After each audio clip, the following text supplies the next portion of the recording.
कुछ दिन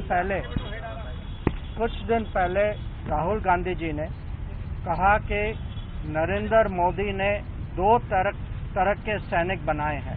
दो तरह के सैनिक बनाए हैं, एक गरीब का बेटा, दलित, आदिवासी, पिछड़े वर्ग का बेटा, सामान्य जाति का गरीब परिवारों का बेटा, अल्पसंख्यक का बेटा, और दूसरा जो अमीर घर का बेटा होगा।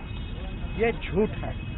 ये जो है ये डायरेक्टली हमारे आर्म फोर्सेस पर अटैक है।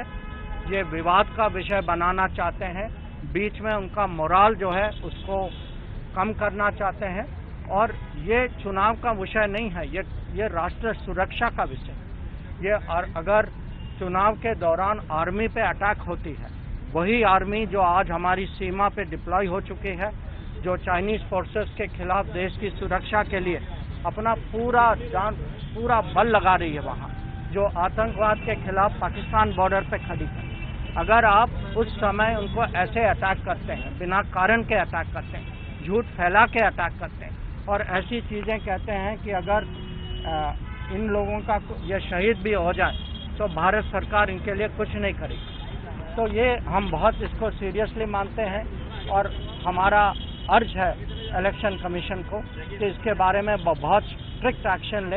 ऐसी चीज़ आगे भी नहीं होनी चाहिए और इनको रिट्रैक्ट करना चाहिए पब्लिक में। मैं ये भी आप लोगों को याद दिलाना चाहता हूँ, यह पहली बार नहीं है कि हमारे सैनिकों पे कांग्रेस पार्टी और राहुल गांधी पर्सनली उनका अटैक हुआ।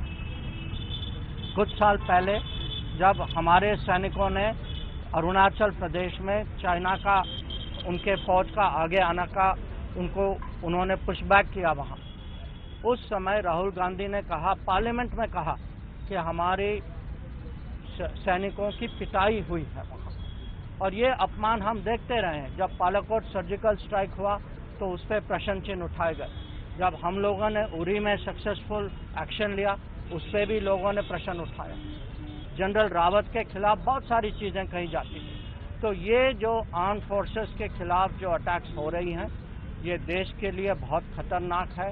ये हमें कभी इसको बर्दाश्त नहीं करना चाहिए। आज हम जो हैं इलेक्शन कमीशन के सामने आए हैं, पर हम देश के सामने भी ये विषय रखना चाहते हैं कि ये देश बर्दाश्त नहीं करेगी कि हमारे सैनिकों पे ऐसे अटैक्स हों और ये राजनीतिक कारण के लिए हो।